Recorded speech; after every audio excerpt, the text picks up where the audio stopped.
أعوذ بالله من الشيطان الرجيم بسم الله الرحمن الرحيم. Jadi di antara syafaatnya Quran itu orang nggak jadi masuk neraka. Jadi syafaat itu ada dua, dari neraka diangkat ke surga, dan itu bisa lama itu. Tapi kalau syafaatnya Quran itu yang belum masuk neraka supaya nggak jadi masuk neraka. Karena neraka juga punya aturan, dia juga kena aturan fikih. Jadi, loh betul ini, saya ada guyon. Jadi kena konstitusi apa? Fikih. Sama tak ceritani syafaatnya Quran itu, ada orang itu beling itu fasik.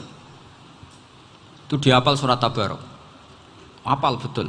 Tabarakalladzi biyadihil mulku wa huwa ala kulli syai'in qadir alladzi khalaqal mauta wal hayata. Pertanyaannya gini, boleh enggak orang menginjek surat Baqarah? Boleh enggak? Enggak.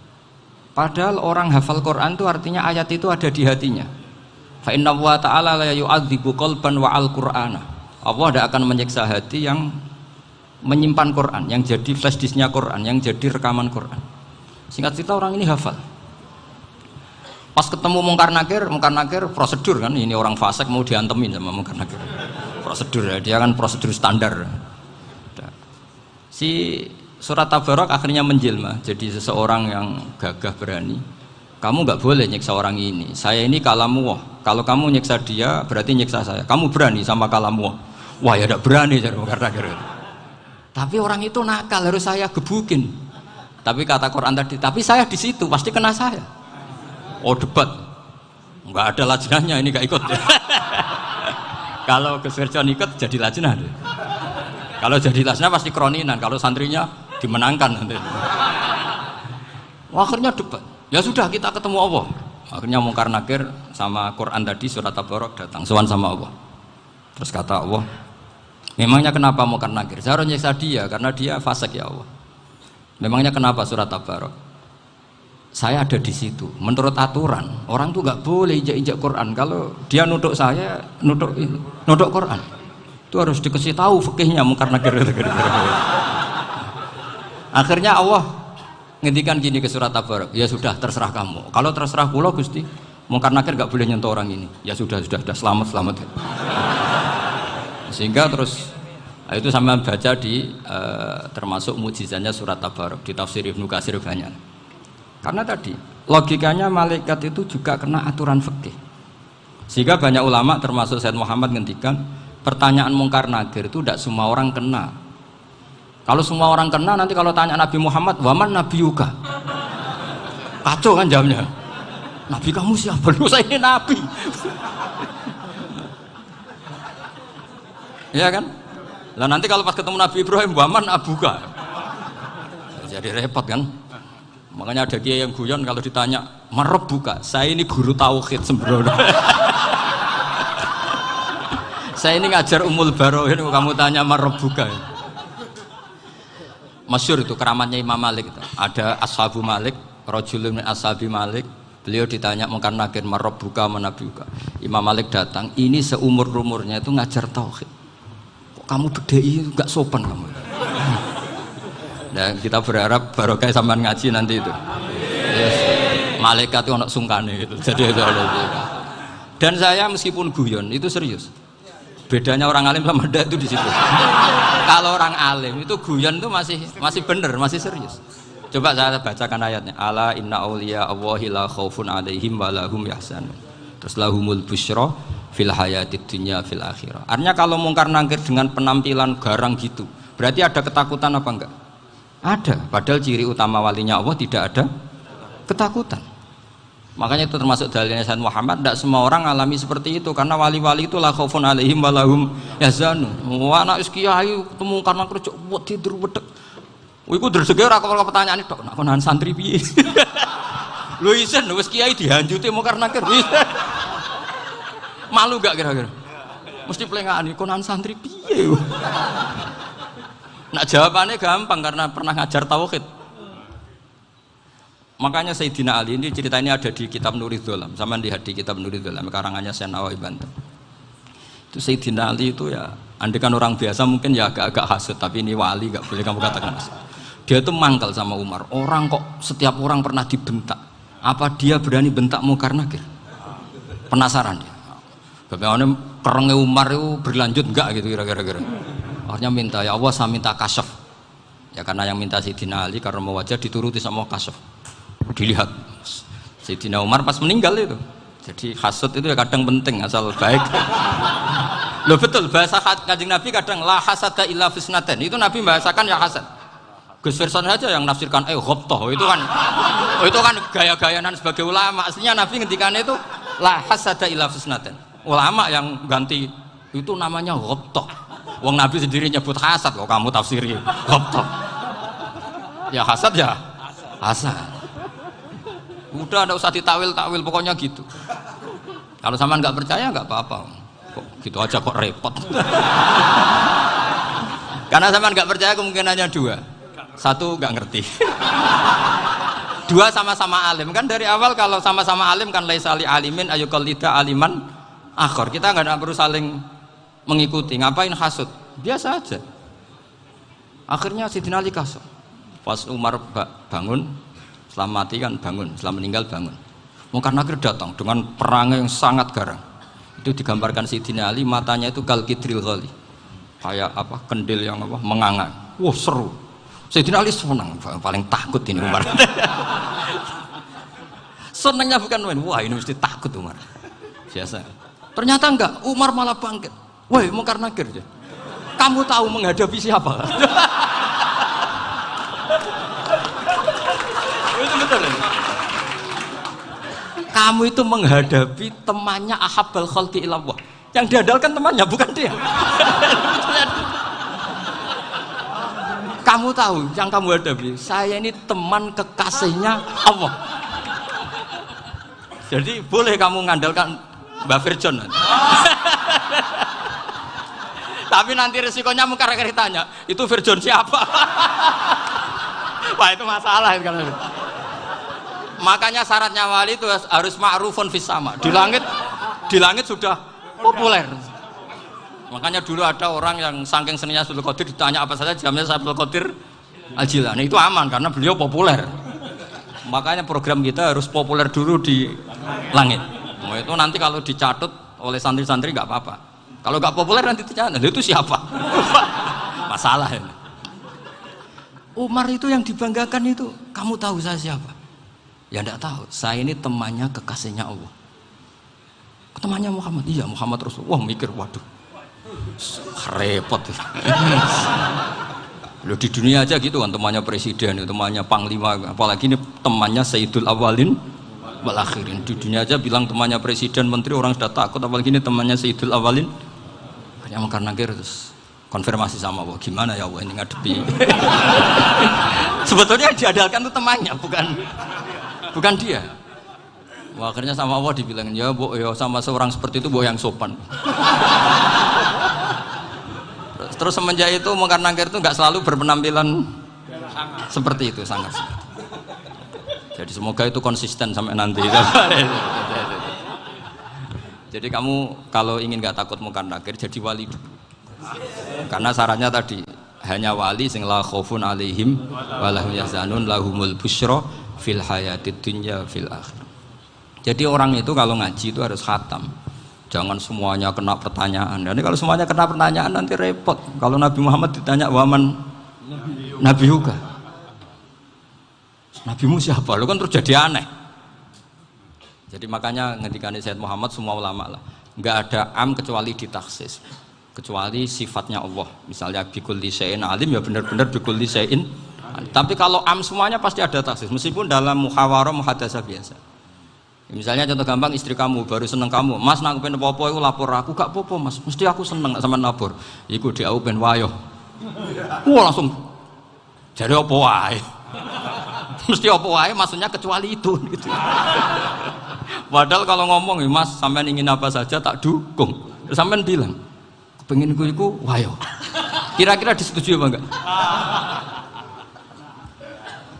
Sama seperti kita kalau punya teman akrab, wah senang omahku gak apa-apa, anggap ya omahmu dewe, terus mlebu-mlebu kamar.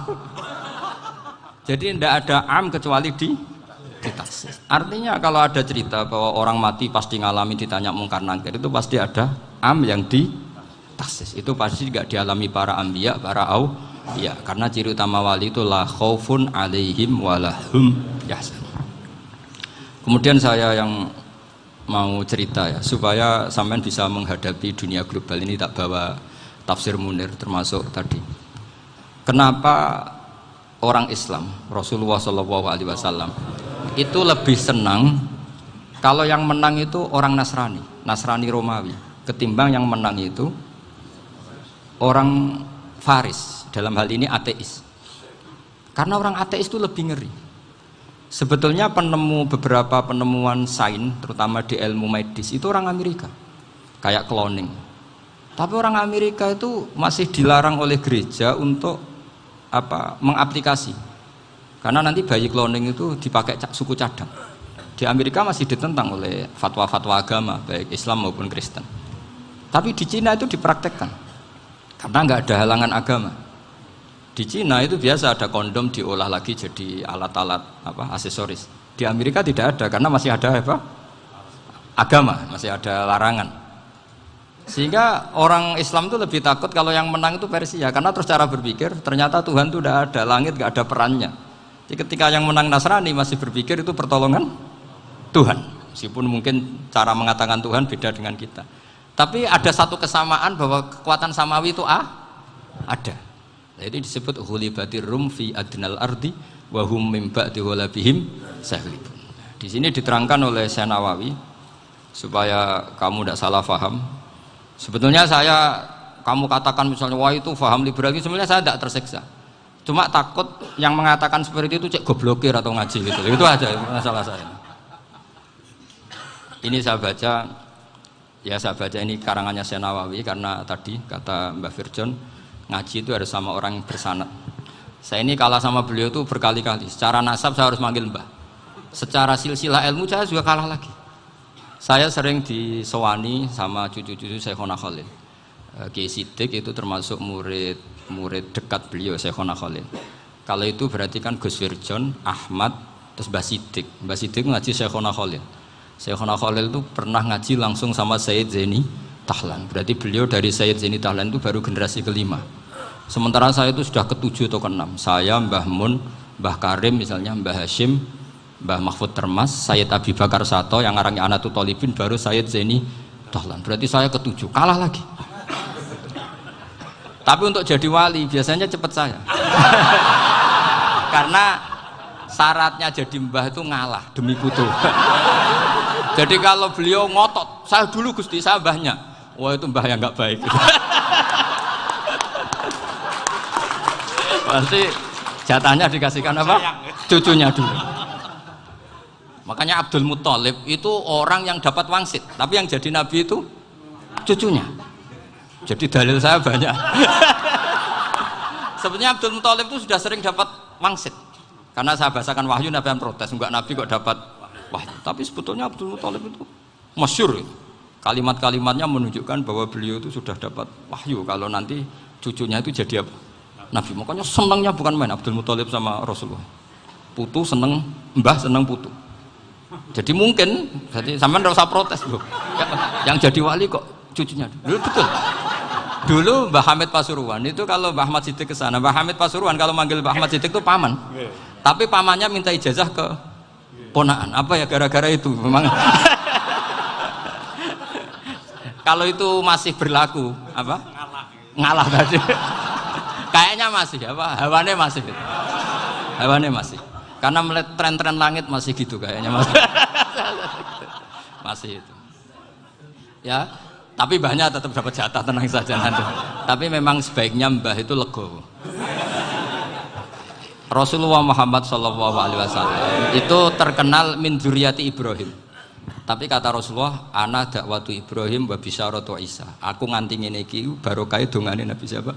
Ibrahim. Jadi dongane Nabi Ibrahim ya tiba teng putu. Jadi banyak bukti bahwa jatuhnya ke putu gitu. Tadi saya di kamar sama beliau berduaan. Nih Mbah sing dadi wali di sini, aku webang. Cocokan tadi. Nah, kenapa saya akhir-akhir ini gulirkan daftar wali? Kenapa? Saya ini resah ya, orang sudah ingin dicintai pejabat, dicintai tetangga, dicintai teman. Tapi kadang-kadang orang lupa lagi dicintai apa. Makanya saya meskipun guyon tapi ini amdan bukan sahwan. Supaya orang punya cita-cita lagi jadi wali, ingin dicintai Allah. Kita ini terlalu lama ingin dicintai makhluk. Mbok ya naik kelas sedikit lah. Ingin dicintai Allah Subhanahu wa Ta'ala. Meskipun saya guyon tapi tadi guyon saya tuh lebih serius ketimbang serius Anda. Karena tak pikir. Saya tuh kalau pergi itu seneng ngebis, bukan karena saya tidak punya mobil, tapi saya sering mau butuh itu supaya nggak diganggu. Karena saya tuh harus punya waktu sendiri. Kalau ngebis kan ketemu orang nggak kenal, tapi sekarang ya agak susah, banyak yang kenal. Dan susahnya lagi nggak minta ijazah, minta foto. Aduh. Repot tuh. Mau dibenci itu umatnya Rasulullah Shallallahu Alaihi Wasallam. Mau disetujui itu sanatnya mana? Kalau ketemu orang alim minta apa? Foto. Itu nggak ada sanatnya, nggak tahu saya itu mazhab dari mana itu. Ya mazhab milenial yang jelas itu kan. Ini tak baca ya biar dapat, karena ini kenangan saya sama Mbah Ahmad Siddiq. Saya masih ingat betul beliau ngisi hallnya Mbah Abdullah bin Umar, berarti abahnya Mbah Hamid. Karena mbah saya itu Fatimah binti Khalid bin Umar, kalau Mbah Hamid itu Hamid bin Abdullah bin Umar. Itu saya masih ingat betul zaman itu Mbah Hamid setiap hall di Lasem itu rawuh dan saya derek mbah saya karena masih misanan datang ke Lasem. Itu beliau pas itu ngisi sama Mbah Mun. Mbah Mun masih muda, Ki Ahmad Siddiq sepuh senior. Itu beliau cerita bahwa dulu ketika Indonesia dijajah Jepang itu para kiai mimpi dibacakan ayat Khulifatir Rum fi adnal ardi wa hum min ba'di walabihim.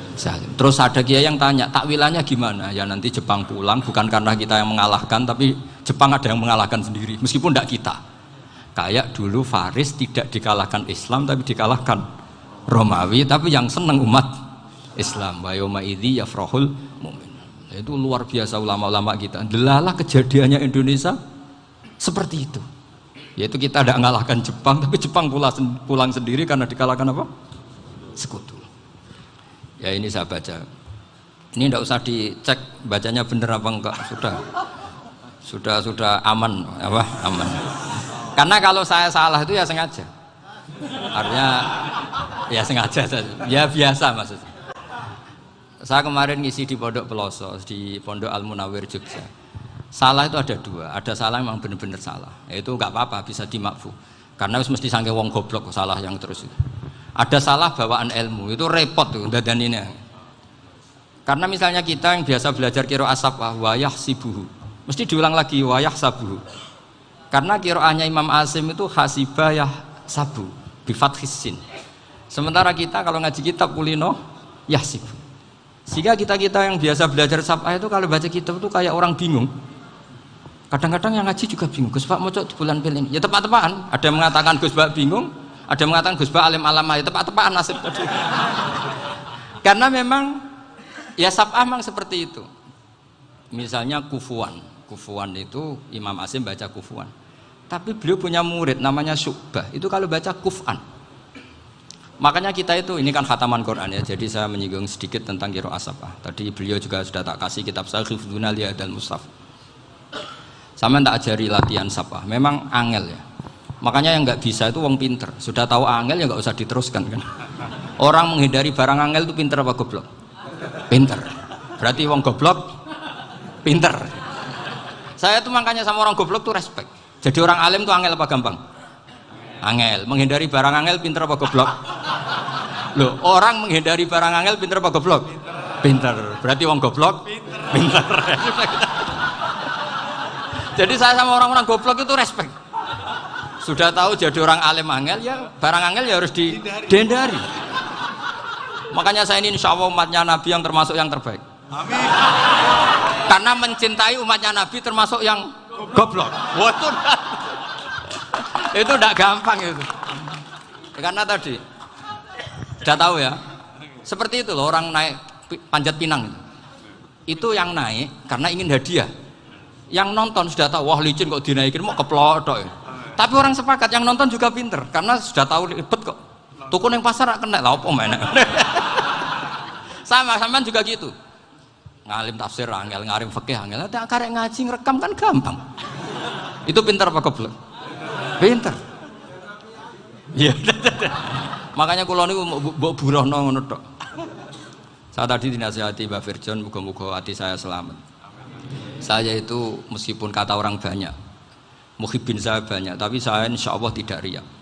Saya itu pakai kitab namanya Tasbitul Fuad, itu karangannya Said Abdul Al-Haddad. Ketika beliau punya muhibbin banyak ditanya, bagaimana ya Habib Anda menjaga hati Anda? Jamnya Said Abdul Al-Haddad itu unik. Innama azzamu Allah. Mereka itu sebenarnya menghormati Allah, cuma butuh sarana, dan itu saya. Jadi saya tahu sampean semua itu mencintai Quran, mencintai sunnah Rasul, mencintai hadis-hadis Rasul. Cuma sampean kan karena nggak paham, terus manfaatkan saya. Jadi sebenarnya saya ini korban. Korban. Jadi saya mau riak gimana? Korban kok mau. Bangganya di mana tuh? Coba sampean misalnya ngaji tafsir, belajar sendiri kan susah. Terkibnya susah, maknanya susah, bahkan beli kitabnya kadang nggak kuat. Loh, untuk jadi alim tafsir itu kan harus beli kitab. Loh, saya sering belajar kitab itu jutaan. Tafsir Tobari, saya pernah beli kitab Fakhrur Razi itu berapa coba? 27 jilid. Karangannya Fakhrur, belum karangannya ulama modern, Imam Sya'rawi. Itu berapa jilid? Itu jutaan. Saya kemarin juga dihadiahi kitab Pak Quraish Shihab namanya Faidul Bari fi Syarhil Bukhari. Pak Quraish Shihab yang terkenal. Dia sering diskusi sama saya. Saya ngasih hadiah beliau ngasih hadiah saya. Wah, itu harganya nggak kuat. Tidak kuat, kadang di Indonesia nggak ada coba. Dan sama orang hebat menghindari kesulitan itu. Nah, kesulitan itu, sebab ngaji ikut, kalau nggak paham dirukok rekamannya sudah gitu. Pinter mana sampean sama saya? Pinter sampean kan? Bikin sosis susah, beli aja kok repot kan?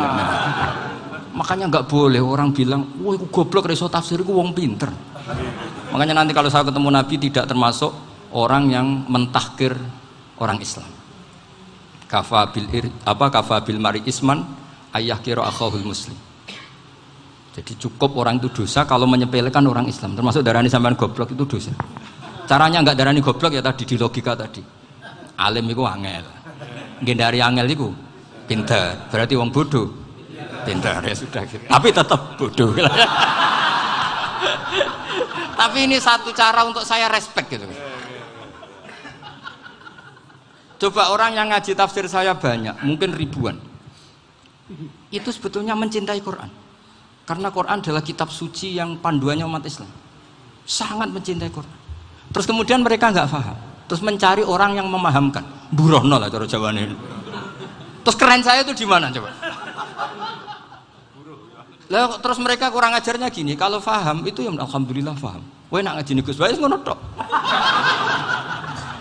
Tapi nek ora paham, ora nyalano akal ya. Mari Gus Bae nerangno cepet mulane gak paham. Ora kok nyalano teke sing lelet. Maksud kan masyaallah naudzubillah tenan. Sebetulnya tingkat kurang ajarnya tinggi Gus. Jadi kalau nggak paham itu kadang nggak nyalahno uteke. Kayak mau misalnya, mau mari mikir ra jelas. Padahal misalnya jelas ora mesti paham bodoh. Paham? Jadi kata Said Abdul Al-Haddad, innama azzamu Allah. Sebenarnya mereka itu sangat menghormati Allah. Makanya kita nggak perlu mengatakan wasilah itu kafir, nggak akan. Karena orang tawasul sama Rasulullah itu ingin dapat ridhonya Allah lewat orang yang dicintai Allah. Kita mencintai wali sebenarnya, wah itu kekasih Allah. Kita mencintai itu karena mencintai Allah. Sama seperti gini, kamu mencintai kangkung apa enggak? Sebenarnya sama sekali enggak. Tapi kamu ingin sehat, ada asupan gizi. Kamu ingin tubuh kamu sehat, butuh asupan gizi. Kemudian kamu makan kangkung. Apa terus kamu cinta kangkung? Kan enggak. Cinta kesehatan kamu sama. Orang yang mencintai saya sebenarnya ingin kepuasan rohani. Saya kan termasuk kiai yang torekonya gampang. Ini swarga kan akhirnya penggemarnya banyak. Coba kalau kamu ini neraka. Wah. Jadi sebetulnya Anda mencintai kepuasan Anda sendiri. Nah, saya ini korban. Makanya untuk masuk surga cepat saya, korban itu cepat. Da'watul mazlum la turaddu kan gitu. Laisa bainahu wa bainallah hijab. Jadi saya kalau donga langsung seret langit. Karena mazlum. Saya sinau tafsir itu, Mbak, sampean bayangkan ada tafsir itu sudah 27 jilid. Sing ngarang Fakhrur Razi itu bulatnya bukan main. Karena dia ahli filsafat. Bulatnya Masya Allah. Sudah gitu sinau Jalalain kadang dikomen oleh Sawi. Sudah kita percaya Jalalain jebule dibuli Sawi. Percaya Sawi dikandani, oh iku Maliki ra Sawi. Oh, ribet. Sudah itu sinau Qurtubi, sinau tafsir Tobari itu susahnya. Belinya susah, belajarnya susah. Padahal saya punya keluarga, punya istri, punya anak. Bayangkan kalau istri saya rewel kayak istri sampai. Wah itu. Tapi alhamdulillah enggak. Sama sekali enggak. Allah sudah milihkan, wah ini bahaya kalau punya istri rewel. Imam Sibawai itu kitabnya banyak, tapi yang terbukukan hanya kitab Sibawai.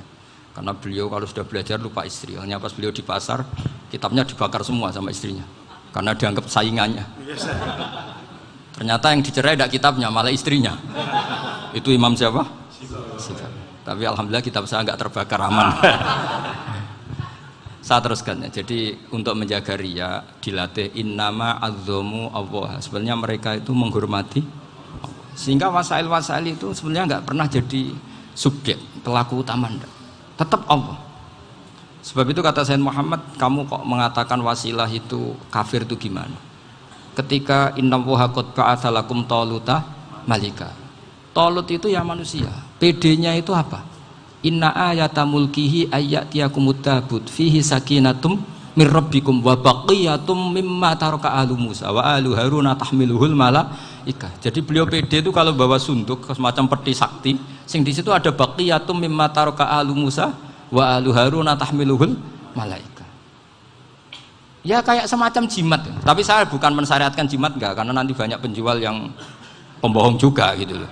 Cuma cerita, kamu tidak usah mengatakan kafir. Dulu Tolut PD-nya kalau bawa sunduk semacam peti kesaktian yang di situ ada baqiyatum mimma taraka alu Musa wa alu Haruna tahmiluhul malaika. Sehingga Khalid bin Walid meskipun beliau sahabat dan menyaksikan wajah Rasulullah SAW, itu bawa sya'aratun min sya'aratihi Rasulullah SAW, bawa rambutnya Nabi. Perang kemana-mana itu diletakkan di pecinya. Nanti sama tanya lagi, masa pakai peci Khalid bin Walid itu? Wah panjang, sampai itu repot. Sampai tak warai ngaji usul fikih. Usul fikih itu kalau ngaji itu ada istilah tangkihul manat. Ini mesti ini wilayah yang kita bisa berdebat sama Mbah Firjon. Dulu itu musuh saya karena saya makili Anwar, beliau makili Peloso.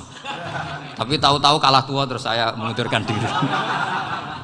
Di fikih itu ada istilah, ada tangkihul manat, ada tahqiqul manat, ada tangkihul manat. Tangkih itu kira-kira gini, lafadz hadis itu dibuang sekian untuk tahu bahwa itu madarul hukmi. Misalnya gini, tak beri contoh paling gampang. Sama harus paham, kalau nggak paham nggak pinter-pinter. Ja'a a'rabiyun ila Rasulillah sallallahu alaihi wasallam. Ya karena ini menghormati Mbah Ahmad Siddiq, saya orang alim, jadi ngaji ini tetap ada suasana alim. Ya harus ada suasana alim. Nggak perlu jadi orang alim tadi, susah. Sudah ngindari susah itu pintar. Sudah itu aja. Jadi orang alim susah, ngindari barang susah pintar. Berarti orang tidak alim pintar. Nah, meskipun tetap sudah kita itu pegangi sampai mati nanti. Loh, jadi orang alim itu repot. Itu kata Imam Ghazali, kalau orang alim kalau mau masuk surga itu sama Allah nggak boleh. Kif, kamu nggak boleh langsung masuk surga. Coba cari umat kamu, syafaati dulu. Nah, saya takut nyari sampean nggak bisa kembali. Saya tidak punya rencana itu. Pokoknya masuk. Golek sampean kuaduan, aduan balik raroh dewe, wah repot nanti saya. Berat jadi orang alim itu berat. Ya saya teruskan ya. Ada tangkihul manat. Ja'a a'rabiyun ila Rasulillah sallallahu alaihi wasallam. Faqala ahlaktu wa ma ahlakaka qal waqatu imraati fi nahari Ramadan. Ya sidang saya ini rusak ya Rasulullah. Kenapa? Karena saya menjima istri saya fi nahari Ramadan. Terus kata Nabi, kamu harus bayar kafarah. Napa Nabi kafarah? Puasa 2 bulan. Wong baru 1 hari aja terjadi gitu kok disuruh puasa 2 bulan. Ya tidak kuat ya Rasulullah.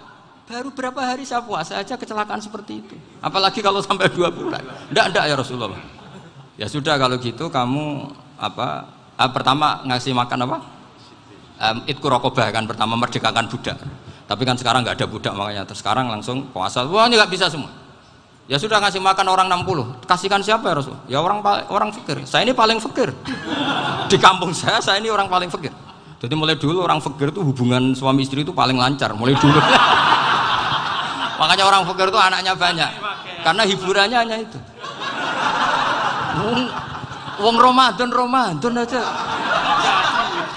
Coba mau ke ATM nggak punya uang, mau antri di bank nggak punya, mau apa coba? Itu mulai dulu. Ini sanatnya mutasil. Wah, akhirnya sudah sanksinya kan tadi ya idku raqabah atau puasa 2 bulan berturut-turut atau ngasih makan 60 orang miskin. Lalu kata ahli usul fikih, kata A'rabi dibuang, nggak menjadi catatan hukum. Orang kota pun kalau melakukan itu juga kena sanksi yang sama. Imro'atau juga dibuang. Andai kan itu dilakukan untuk amatnya juga ketentuannya sama. Nah sekarang perdebatan antara Imam Syafi'i dan Imam Malik begini. Sekarang pertanyaan gini, jima istri itu hukumnya boleh apa haram? Boleh kan? Lalu kalau ada orang tanpa udzur kemudian makan siang-siang, cara Imam Malik hukumnya sama, harus kena sanksi yang sama. Karena sama-sama hadku hurmati Ramadan bi ghairi udzrin syar'iyyin. Sama-sama merusak hukum Ramadan tanpa udzur syar'. Lo jima itu tidak zina. Kan hukumnya jaiz. Nah, sekarang makan hukumnya jaiz, harusnya juga kena ketentuan yang sama. Cara pikirannya Imam Malik. Nah, alhamdulillah Imam Syafi'i gak setuju. Wah, cara setuju repot. Bahkan orang-orang Syafi'i sudah punya khilaf, kalau gitu minum dulu. Iya, biar gak kena. Iya, biar iftarnya pakai minum. Setelah minum baru jima kan. Ini sudah menyiapkan khilafnya. Ini khas Syafi'i ini, bongsong rekayasa hukum. Nanti bisa belajar jauh cara ngakali hukum. Makanya guyonan yang masyhur Gus Dur itu gitu. Ada seorang kiai atau Gus lah, ya punya salah, namanya manusia kan punya salah, entah cangkruk entah apa, pokoknya punya salah. Ada wartawan yang ngiranya semua kiai itu orang suci, sehingga tanya sama Gus Dur, Gus itu ada kiai kok, ya pokoknya salah lah. Tapi jangan bayangkan dosa besar, enggak, kecil-kecil aja. Itu gimana itu? Padahal kiai kan orang suci. Jawabnya Gus Dur lucu. Ya justru yang boleh salah itu para kiai. Kalau kamu nggak boleh. Loh, kok bisa Gus? Karena mereka tahu caranya tobat. Repot. Kalau kamu nggak tahu caranya. Sama pelanggaran hukum itu ya harus pakar-pakar hukum. Itu yang tahu caranya rekayasa. Kalau kamu ya kena pasal kan ya. Jadi kamu jangan niru saya ini punya sekian cara untuk nah, itu namanya khilah. Makanya kata Sayyid Muhammad, kamu tidak usah anti khilah, karena Abu Hanifah itu membolehkan khilah, kitabul khiyal. Yang penting kamu soleh dulu, setelah soleh nanti Allah maklumi. Soleh dulu, syaratnya soleh dulu. Kalau tidak soleh jangan. Contohnya gini, ada orang mau puasa lemes sekali, mau makan, gampang. Kalau langsung makan kan kayak hadku hormati Ramadan biwiri udrin syar'iyyin. Aku langsung mau jembera sowan Mbah Firjon. Sudah status saya apa? Musafir. Ya sudah, berangkat aja sampai Tuban makan. Nanti kalau nggak jadi ya nggak apa-apa sudah. Kan mulai pergi sudah musafir. Saya tidak tahu nanti malaikat tertarik gebuki nggak tahu. Tapi itu ada khilahnya, asal soleh lah. Karena kata Sayyid Muhammad dan semua kitab mengatakan itu. Kalau sama nggak tahu ya kebablasan. Nabi Ayub, nabi yang terkenal Gudiken itu siapa? Ayub ya. Itu yang Israiliyatnya kan seru lah. Gudiken dikukur bek kreweng itu terlalu lah kalau itu. Untuk kreweng konti ning Arab ora ono kreweng itu sudah masalah itu. Singkat cerita, Nabi Ayub ketika diasingkan kaumnya itu kan nggak punya sumber makanan. Lah orang lelaki itu mulai dulu egois. Istrinya Nabi Ayub itu cantik sekali, udah cantik, rambutnya bagus. Makanya kamu nggak usah tanya kenapa istrinya kayak banyak yang cantik. Ya, warasatul anbiya, nggak boleh gitu. Kalau nggak cantik ya warasatul anbiya dari segi balak. Istrinya Nabi itu semuanya cantik. Nggak usah tanya sebabnya apa, pokoknya gitu, semuanya cantik. Singkat cerita, beberapa kali istrinya Nabi Ayub itu kerja demi bisa nafkahi Nabi siapa? Suatu saat itu tidak ada pekerjaan yang cukup untuk beli roti. Satu-satunya peluang dapat rezeki itu putrinya raja itu rambutnya berondoli. Terus ada sayembara siapa yang rambutnya bagus mau dibeli. Sampai rambutnya istrinya Nabi Ayub itu dijual. Nabi Ayub tersinggung karena itu mengurangi kecantikan. Jadi lelaki mulai dulu gitu. Udah nggak urun kalau istrinya nggak cantik itu komplain. Itu khasnya lelaki. Jadi kalau kamu gitu ada sanadnya juga, tenang saja ya. Komplain ya pegawaian itu. Saking mangkelnya Nabi Ayub terus ngendikan la adriban naki mi'ata sautin. Kamu akan saya pukuli dengan mi'ata sautin atau dengan 100 jambuan. Atau mi'ata dikhtin atau mi'ata apalah sesuai konteks zaman itu. Engko namuni pecut tuku konti kok ribet lagi. Singkat cerita Akhirnya ketahuan bahwa istrinya menjual itu demi Nabi Ayub. Allah nggak ridho kalau kekasihnya yaitu istrinya Nabi Ayub wis perjuangan kayak gitu malah kena hukuman. Tapi Allah juga nggak ingin kekasihnya yang bernama Ayub melanggar sumpah. Padahal beliau sudah sumpah, wallahi demi Allah nanti tak pukul dengan 100 kali. 100 kali dengan lidi lah misalnya, contoh yang gampang tuh lidi. Akhirnya sama Allah dikasih satu solusi. Wa khud biyadika dikhtan fadrib bihi wala tahnas. Ya sudah, lidi itu ikat jumlahnya 100. Terus pukul sekali saja. Anggap saja sudah 100. Iku pangeran sing wari ngakali ngono iku pangeran. Tapi syaratnya soleh. Syaratnya soleh. Jadi kalau kamu anti khilaf berarti anti ajarannya Allah di ayat itu. Wa khud biyadika dikhtan fadrib bihi wala tahnas. Itu dulu ada, ini cerita di Ithaf, ini cerita terakhir, ini sudah, sama jangan nama sudah. Terus pengumuman tadi, yang nggak pernah sepuh ngutang saya itu haram tadi. Karena tadi saya punya kewajiban di rumah yang bisa menggugurkan ya kewajiban yang lebih besar. Lebih besar itu ya tadi, bisa pernah guru, pernah sepuh, yang jelas nggak umur. Umur sampean menang kabeh itu, tua-tua serepot itu. Ada raja itu ganteng kaya, senengannya nikah perawan cantik. Oh, itu semua kampung mesti kenal. Mungkin digilir atau gimana pokoknya. Suatu saat ada pemuda suka sama perempuan yang di kampungnya, cantik sekali. Kemudian pemuda ini ternyata pekerja di kerajaan itu. Tiap hari ditanya, oh itu yang di kampung yang cantik siapa? Mau saya nikahin gini. Wah bahaya ini, saingannya raja. Jadi yang dibidik pemuda tadi itu saingannya. Si raja ini orang yang namanya raja kan gengsinya tinggi. Kaifatang kihuha wa kotroa itu kot kobbalaha rojulun. Kok mau nikah piye? Saya tuh pernah melihat dicium lelaki. Wah, gak mau. Gak gelem, kadung ditambung lan waqat qabbalaha rajulun. Saya pernah melihat sendiri qabbalaha rajulun, dicium oleh lelaki. Wah, sudah gak minat raja langsung, gak keren. Suatu saat pemuda tadi nikahi perempuan itu. Rajanya marah-marah, kamu lelaki gak punya harga diri gini. Gak punya selera, gak punya harga diri, sudah pernah dicium orang kok tetap dinikah. Bilang ke raja, takrif manir rojul, lelaki itu siapa? Abuha. Kamu tahu lelaki itu siapa? Sopo? Abuha, bapaknya. Saya kan hanya bilang rojulun, pernah dicium lelaki. Lah pikirannya raja lelaki kue-kue yang ini. Tapi butuhnya canom mau rojo ben gak sido, itu aja tuh. Baru kayak digulirkan gitu, wakot kebalah rajulun. Wah nggak mau. Setelah itu suatu saat pegawainya tadi nikahi perempuan. Kamu nggak punya harga diri gini.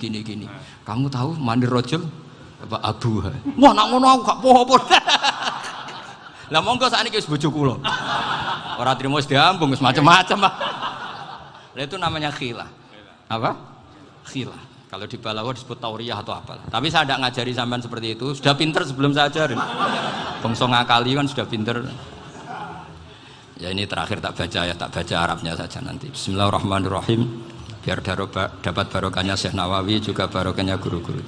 Bismillahirrahmanirrahim. Wa sababu nuzuli hadil ayati annahu kana baina farisa war rumi qitalun wa kanal musyrikuna yawadduna antaghliba farisu ar-ruma li anna farisa kanu majusiyan ummiyin wal muslimuna yawadduna ghalabatar rum ala faris liqaunihim ahla kitabin.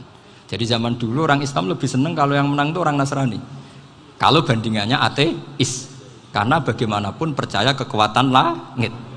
Sementara orang ateis sama sekali tidak percaya kekuatan. Apapun bedanya kita dengan Nasrani itu ada kesamaan, yaitu percaya adanya kekuatan langit. Sehingga ketika orang Romawi kalah itu orang Islam ikut susah. Paham ya? Makanya ini tak baca biar sampean nggak macam-macam pikirannya. Fab'atha Kisra saat terusnya, ya pokoknya seperti itu. Akhirnya Rasulullah SAW berdoa lebih senang yang menang itu Rom karena ahli kitab. Artinya apa? Kemenangan ahli kitab adalah kemenangan makhluk atau hamba Allah yang mentautkan kekuatan kita di bumi dengan kekuatan langit. Makanya saya berharap selain kita ikhtiar medis, kita harus memperbanyak istighfar. Bagaimanapun semua itu dari Allah Subhanahu wa Ta'ala. Kita menghormati negara dengan ikhtiarnya, tapi saya mohon sekali kita juga istighfar, karena semua itu juga ditentukan oleh Allah, oleh langit. Ya, saya kira demikian. Assalamualaikum warahmatullahi wabarakatuh. Alhamdulillahi rabbil alamin.